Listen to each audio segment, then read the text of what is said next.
Okay, so we're going to talk about political legitimacy now, which is a pretty big topic in this course that I really want to emphasize.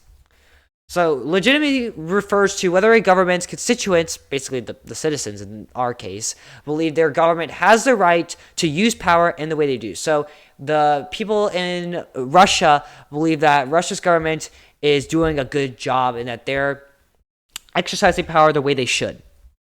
That's just an example. Legitimacy confers authority on and can increase the power of a regime and government. So if the people in a country believe the government should have more power, they can get more power. And this is very important to not just authoritarian regimes or democratic regimes, but both regimes. So let's look at some sources of legitimacy. So popular elections. I didn't put transitions on these. That's so sad. Anyways, it's fine. Popular elections. So people who are representing the country, the citizens like those representatives for the most part. Some won't, but they elect them, so they're representing the citizens accurately. Constitutional provisions. Nationalism, which I gave you a definition for, which is loyalty and devotion to a nation. It's kind of a political term. So the Russian nationality feels loyal and devoted to the Russian political system. Also, tradition is pretty popular in the United Kingdom. Government effectiveness, are they doing their jobs accurately? So if they're passing economic policies, are they doing the jobs they're supposed to? So if I'm putting in a tax system to pay for infrastructure, am I using the taxes to pay for infrastructure? Economic growth, that's a good sign of legitimacy. That it shows that the government is being effective, their economic policies are working, the economic systems within the government are working, and they're working to increase the economy, because that's always a goal. And then different ideologies, so like Islam is a source of legitimacy in Iran. Everything in the political system revolves around Islam. And as I talk about religious heritage and organizations, sometimes there's different citizen organizations within countries that have been formulated that are serve as sources of legitimacy. And also the endorsement of the dominant political party. We see this with our popular elections. And then if citizens don't like the dominant political party, they can just vote for someone differently. It doesn't have to stay forever, which in China, that's not the case. And sometimes in Russia, that's also not the case. So how can they maintain legitimacy? So governments maintain legitimacy through a variety of processes or factors such as political effectiveness, political efficacy. So this means that the citizens trust that their ability to change the government and beliefs, essentially it means that the citizens trust that they can change the government and they can influence political affairs. So I believe that my vote counts. That's political efficacy. There's also tradition, charismatic leadership, Riz, essentially. So authority derives from the charisma of the leader. And then institutionalized laws. That's also pretty important. So these are laws that are kind of... I'll explain it later. I need to give an example for that. So popular elections in the United Kingdom is a big source. So they hold regular elections, including parliamentary and local elections, which contribute to the legitimacy of its government. We also have constitutional provisions with its unwritten constitution, but they have legal documents such as the Magna Carta that provide a basis of legitimacy for its political system. They're not just pulling out their precedents and principles out of thin air. They're not just pulling it out of their butt.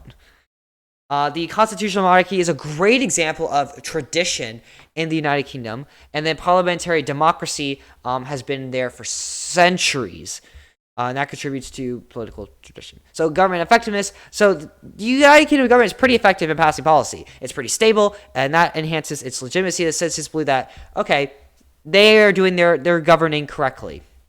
And then the citizens in the UK, there's the variety of political parties like the Labour Party, the Conservative Party, and these are endorsed by the citizens, and that contributes to political legitimacy and stability, which we'll talk about later. Now, how does the UK sustain this legitimacy? We just talk about the sources. How do they keep that legitimacy? Well, they do it through political effectiveness. So different policies, especially in addressing economic, social, and public health issues, contribute to the legitimacy of the UK government. So here I provided a picture of the NHS, the National Healthcare Service. They have public healthcare in the United Kingdom that is provided and funded by the federal government. So if the NHS is doing a good job as a healthcare service, they are sustaining their political legitimacy. Political efficacy, so people are trusting in the democratic processes of their elections and other political processes. So the citizens believe that they get influenced by their politics, so their vote counts, and that contributes to political efficacy, which sustains political legitimacy. So also tradition through the constitutional monarchy. And then the Riz of Charlie, his leadership influences the perceptions of the government's legitimacy. If he has good Riz, if people just like his personality, they're going to believe that the UK government is doing a good job as a UK government. And we have our institutional laws. So our federal laws is essentially what these are. I'm not going to give you a big definition for this because you're not going to be asked to define this, I hope. But it essentially relates to created laws at a federal level that are applied across the entire state and are enforced effectively by the government.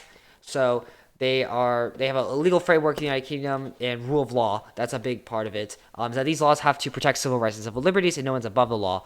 That supports the legitimacy of the government. Now, we're going to talk about how each of our countries lose legitimacy, because every country in the world, in some shape or form, has lost legitimacy. So Brexit occurred in 2020, officially, and it was the withdrawal of the UK from the European Union. So Brexit brought to the forefront of cultural and social divides from the UK, because it was very, very split on whether the UK should withdraw from the not the United Kingdom. It is the United Kingdom. It was very split over if they should withdraw from the European Union. There were debates over immigration, identity, nationalism, because the European Union had open borders for immigration. Many felt European because they were in the European Union. And this influenced social cohesion, and it raised questions about the inclusivity of the political process. So people who opposed Brexit, they may have not felt included because the UK was withdrawing from the European Union. They thought their opinions were being addressed in the political system.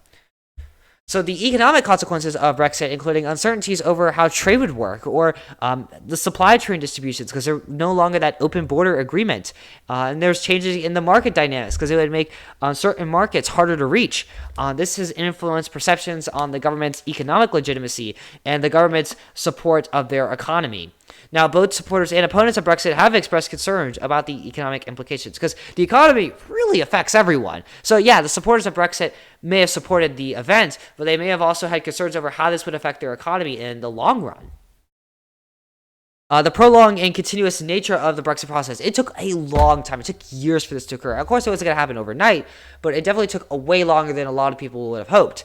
And this is because of challenges in reaching certain agreements, and also because of the protests and the citizens reacting to Brexit. This contributed to a very big decline in public trust in the political institutions, particularly within the Conservative Party. It was kind of seen that the United Kingdom wasn't very competent enough to actually withdraw from it. They didn't have the balls to get out of the European Union and deal with these Brexit-related issues, and that really impacted their legitimacy.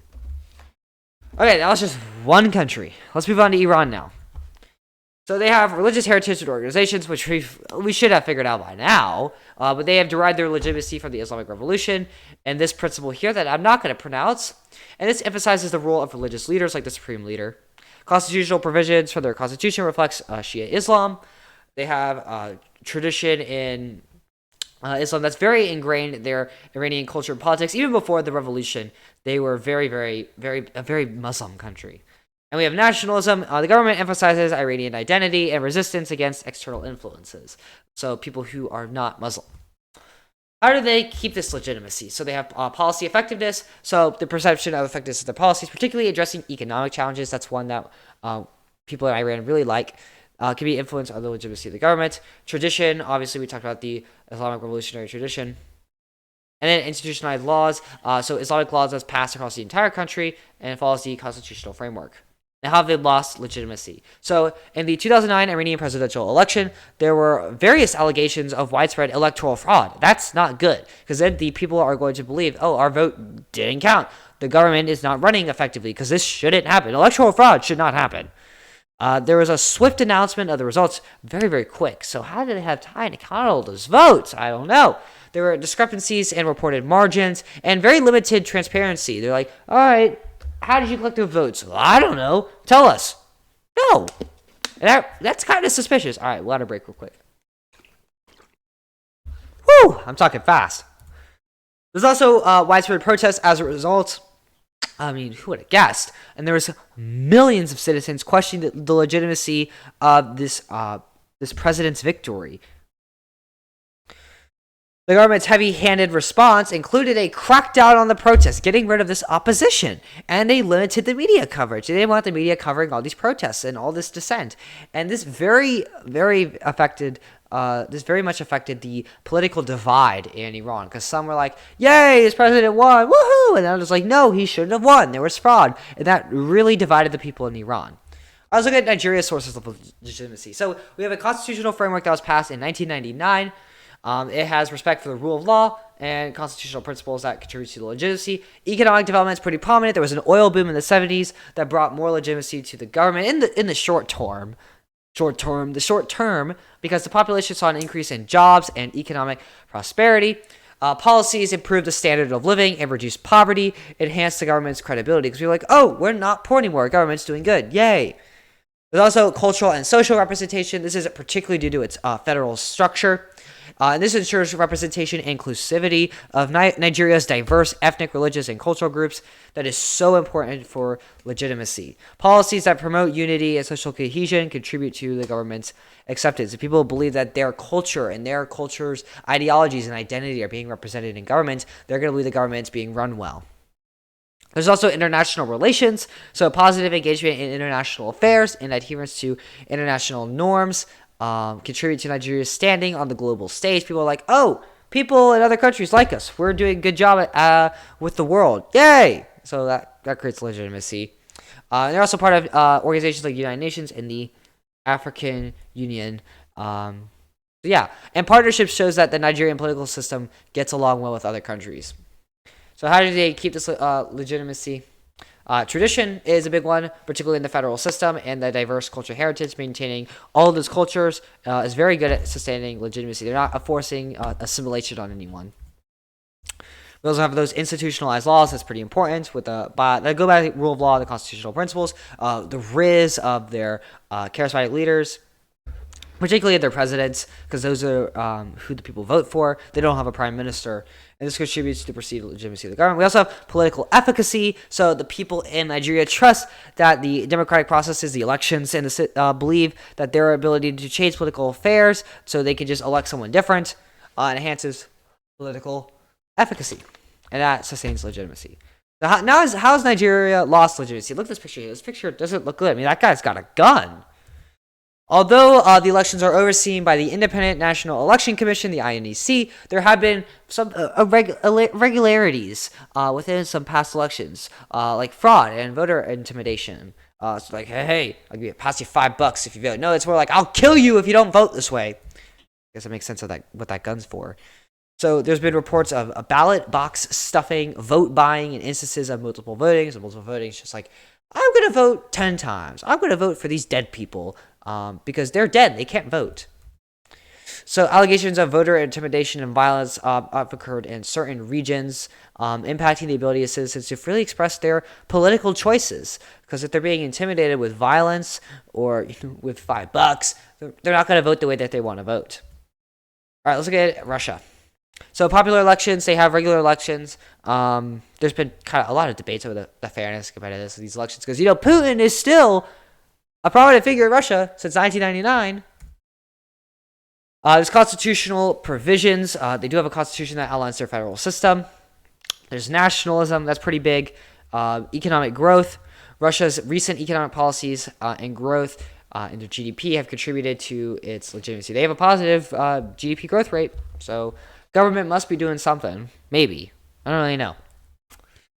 So how do they sustain legitimacy? How do they maintain it? So policy effectiveness, like I said, economic development, national security. We talked about that terrorist attack in 2004 before. And they really cracked down on those security measures. People are like, oh, they're doing something about terrorism. That's good. They're defending our country. That's good.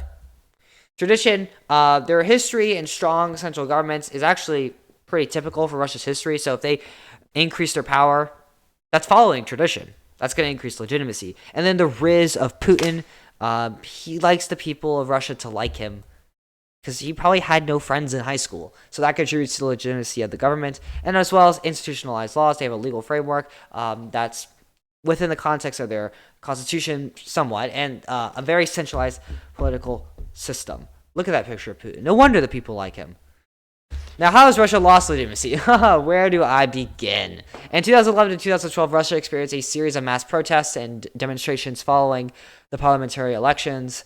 Wide criticism for alleged irregularities occurred. So these include vote rigging and manipulation in favor of the ruling party in Russia. So that's not very fair if they're manipulating the election results.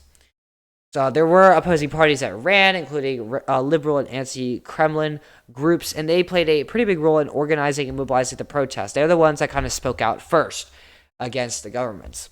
It is important to note that they felt like they could speak out, because a lot of people in some countries, China, definitely will speak out because they don't want to be placed in a concentration camp. Also, they don't want to be arrested or killed. That's a pretty big thing. Most people don't want to be killed.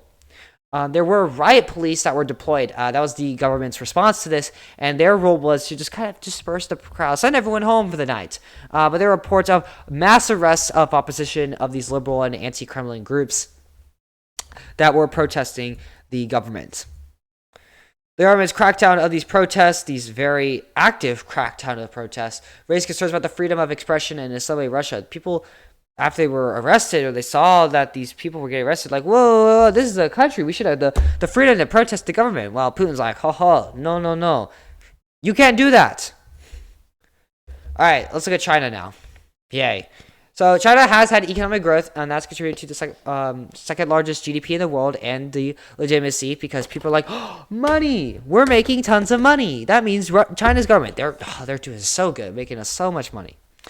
Government effectiveness, so their ability to implement policies, particularly the economic policies, and maintain social order. Social order is maintained in China. Wow. I wonder why. It's not like people are afraid of their government. There's also nationalism. People support their government for a lot of reasons, and that contributes to unity and strength, because they're all just one big happy family in China. No problems whatsoever. All right, how do they sustain legitimacy? So they just do policy effectiveness. If the people think that their policies are doing their job, particularly generating economic growth and social stability, they're going to have a legitimate government. People in their political system sometimes believe that their contribution to the political change and the societal and economic processes are occurring. There's tradition. In communism, if they maintain communism, they're following the tradition. So their sources of legitimacy include communism, and they follow that tradition, they're sustaining legitimacy. And then the riz of their president contributes to legitimacy of the parliament. He looks like Winnie the Pooh. And we have institutionalized laws that adhere to different regulations. Well, there are different regulations within the context of a one-party system. So they follow communist ideologies and beliefs.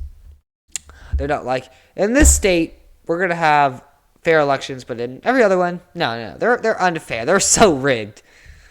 Now, how does China lose legitimacy? Well, they have a 99.3% conviction rate. Oh, poor Winnie the Pooh. And this has been used by the president to increase punishment of activists who have been protesting, slowing economic growth. No wonder they have social stability.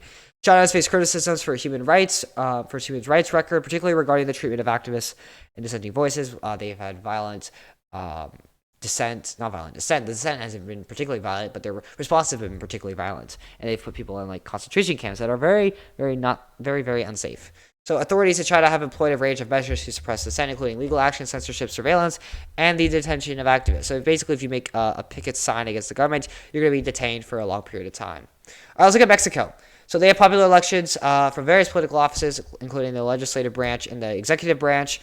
There are constitutional provisions that were created in 1917, provides a legal framework for the federal republic. They have nationalism with identity and pride in Mexico. People are proud to be Mexican. And they've also had economic growth, just like China. So if the government has made efforts with various economic policies, we talked about fiscal federalism earlier, so the regions can kind of address those specific concerns in their economy to kind of increase their economic growth. So if all the regions are doing this, the overall economic growth of Mexico is going to occur. Mexico has also joined various organizations that used to be part of NAFTA. Now they're part of UMSCA, which is, I think, United States, Mexico, Canadian something agreement. Yeah. Now, how do they maintain this legitimacy? So obviously they have the policy effectiveness policy, and economic welfare, not economic welfare, economic development and social welfare through to the government legitimacy. They also have the citizens' trust that their vote counts, and they can influence the politics and what happens within their country. They want change. Change can happen. There's also tradition, maintaining that history of governance. When the PRI was dominating the political system, that's considered tradition. That maintains legitimacy. But there's also legitimacy in how the elections work, and that they have a president. The president serves a 6-year term, that sort of thing. There's also the RIS of their presidents and also their representatives for those regions. And we have institutionalized laws with their legal frameworks and rule of law.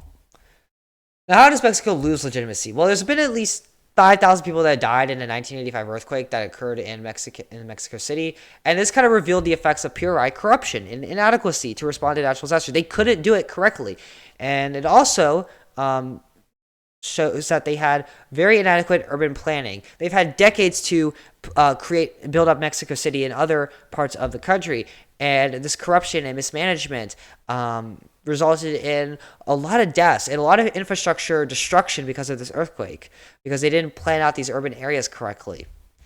So in the aftermath of the earthquake, there were widespread allegations of the corruption that related to the building codes. They were just passing the buildings off without checking building codes and that they were safe when they were being constructed. So many of the class buildings were found to be poorly constructed because they were not following by building codes, and the government just kind of passed them willy-nilly, which is a sign of corruption.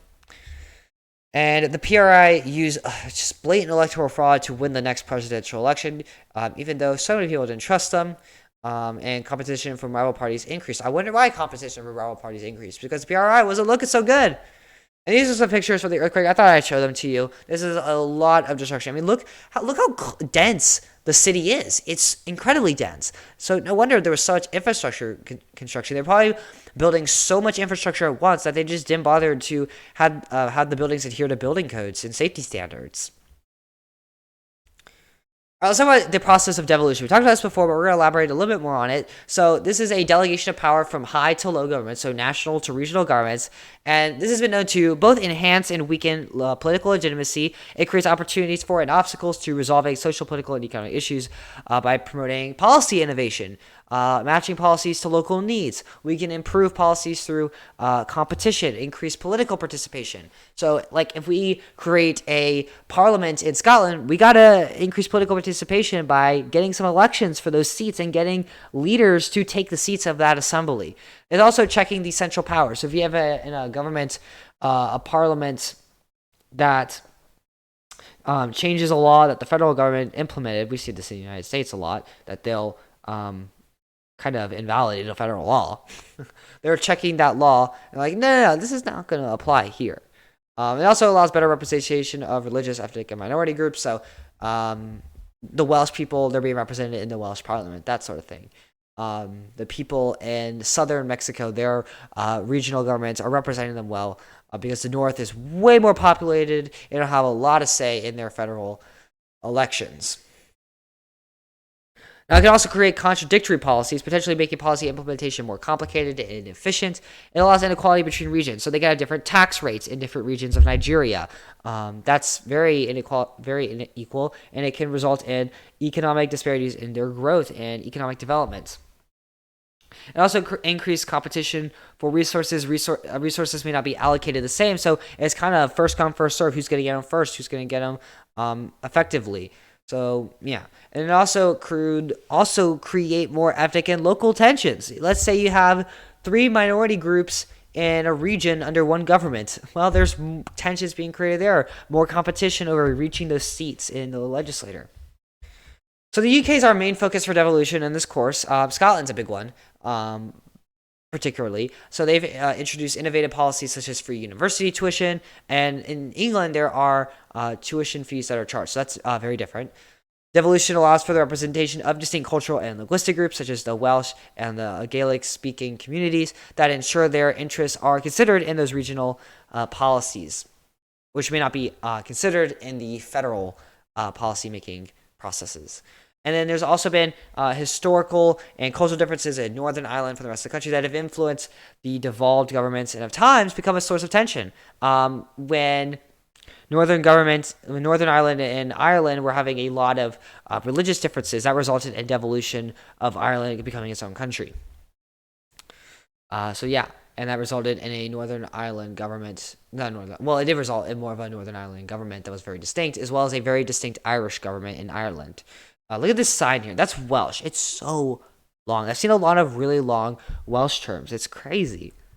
Thanks so much for watching. Please like and subscribe. It's free, which means it costs $0, and it really does help me out. Leave a comment down below with any questions. I'll be happy to answer them. There's some links down below in the description with practice tests, key terms, guided notes, all that fun stuff. Head on over to the next AP Comparative video on some really cool political stuff.